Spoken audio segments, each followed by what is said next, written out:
सभी भक्तों को मेरा जय श्री कृष्णा, राधे राधे। बोलिए विष्णु भगवान की जय, तुलसा महारानी की जय। अभी तक भक्तों मैंने आपको कार्तिक महात्म का 8 अध्याय के बारे में जानकारी दी। आइए आगे कार्तिक महात्म का 9वां अध्याय सुनिए। जो पढ़े सुनेगा उसे वह होगा भव से पार, श्री हरि कृपा से लिख रहा बता रहा 9वां अध्याय का सार। राजा पृथु ने कहा, हे मुनि श्रेष्ठ नारद जी, आपने कार्तिक माह के व्रत में जो तुलसी की जड़ में भगवान विष्णु का निवास के व्रत में जो बताकर उस स्थान की मिट्टी की पूजा करना बतलाया। अतः मैं श्री तुलसी जी के महात्म को सुनना चाहता हूँ। तुलसी जी कहाँ और किस प्रकार उत्पन्न हुई, यह बताने की कृपा करें। नारद जी बोले, राजन, अब आप तुलसी जी की महत्ता तथा उनके जन्म का प्राचीन इतिहास ध्यानपूर्वक सुनिए। एक बार देवगिरी बृहस्पति और देवराज इंद्र भगवान शंकर का दर्शन करने कैलाश पर्वत की ओर चले। तब भगवान शंकर ने अपने भक्तों की परीक्षा लेने के लिए जटाधारी दिगंबर का रूप धारण कर उन दोनों के मार्ग में अवरोध उत्पन्न किया। यद्यपि वह देव तेजस्वी, शांत, लंबी भुजा और चौड़ी छाती वाले गौरवर्ण, अपने विशाल नेत्रों से युक्त तथा सिर पर जटा धारण किए वैसे ही बैठे थे। तथापि उन भगवान शंकर को न पहचान कर इंद्र ने उनसे उनका नाम व धाम आदि पूछते हुए कहा कि क्या भगवान शंकर अपने स्थान पर है या कहीं गए हुए हैं। इस पर तपस्वी रूप भगवान शिव कुछ न बोले। इंद्र को अपने त्रिलोकीनाथ होने का गर्व था।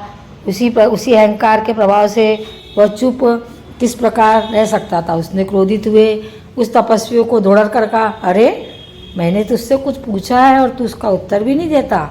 मैं अभी तुझ पर वज्र का प्रहार करता हूँ, फिर देखता हूँ कौन तुझ दुर्गति की रक्षा करता है।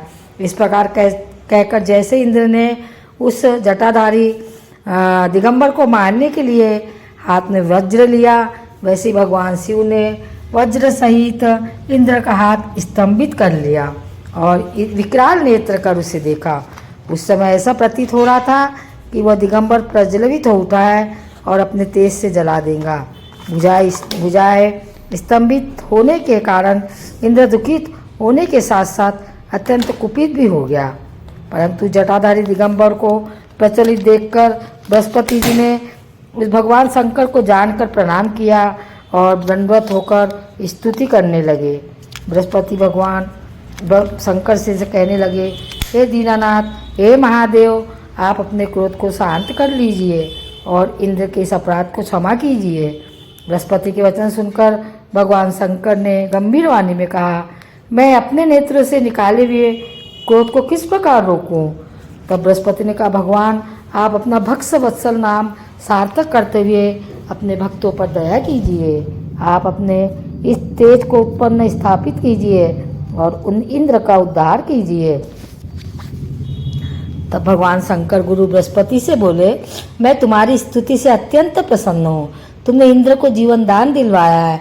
मुझे विश्वास है कि मेरी नेत्रों की अग्नि अब इंद्र को प्रताड़ित नहीं करेंगी।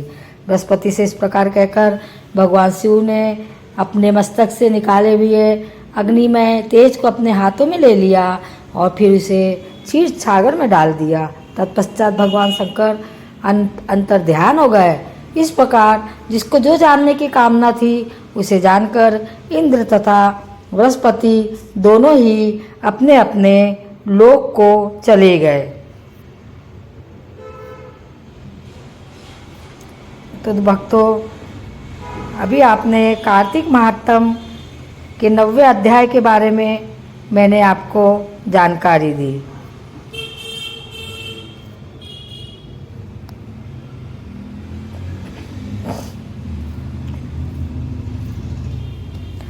और सुनिए, इधर वृंदा ने स्वप्न देखा कि उसका पति सारे शरीर में तेल लगाकर नंगा शरीर भैंसे पर सवार होकर दक्षिण दिशा की ओर प्रेतों के साथ जा रहा है। यह सपना देखा उसे बड़ी चिंता हुई और अटारी तथा गौशाला कहीं भी विश्राम नहीं मिला।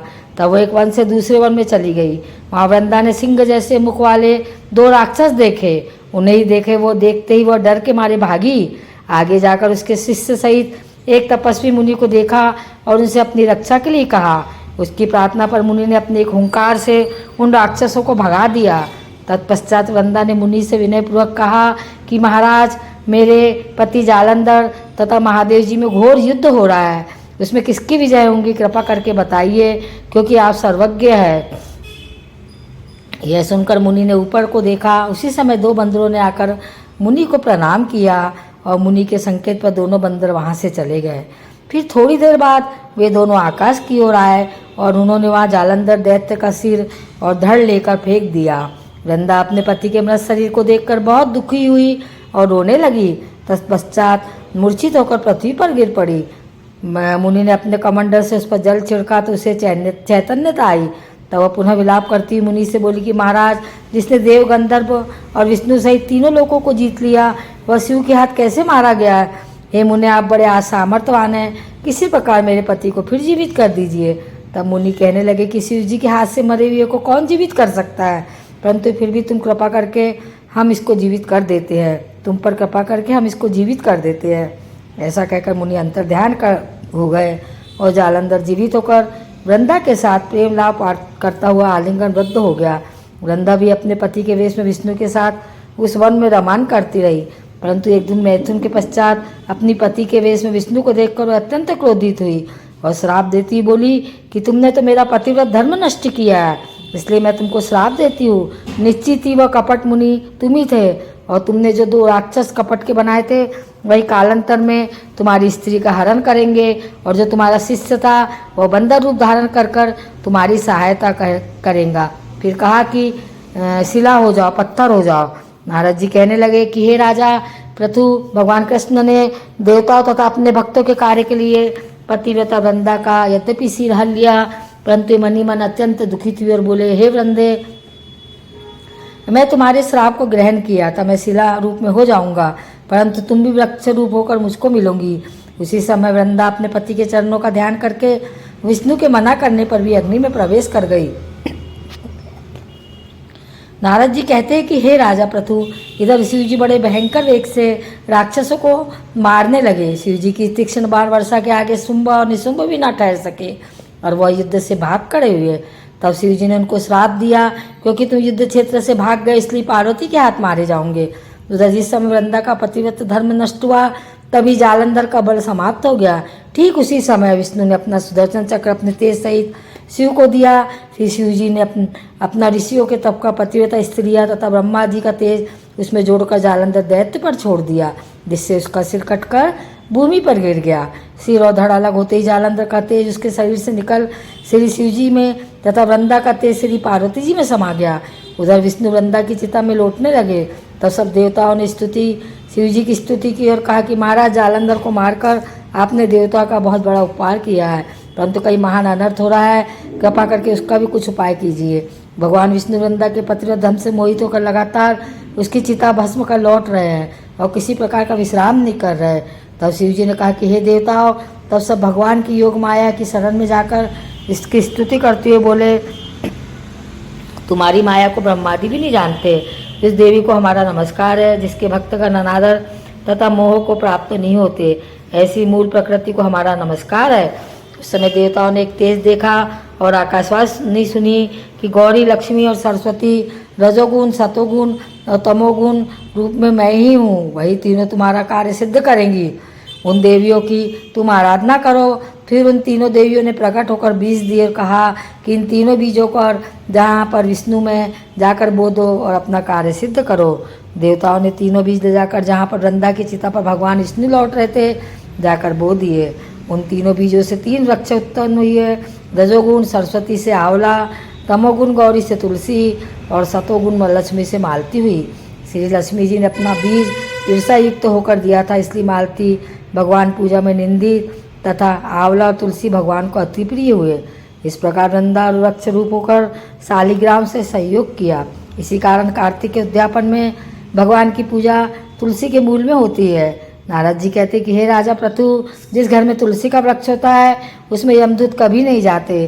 इसलिए जो तुलसी का वृक्ष घर में लगाते हैं वो यमपुरी नहीं देखते। नर्मदा तथा गंगा का जल और तुलसी का पूजन ये तीनों करे बराबर है। मनुष्य तुलसी तथा आंवला की छाया में अपने पितरों का श्राद्ध करता है, उसके पितर मोक्ष को प्राप्त हो जाते हैं।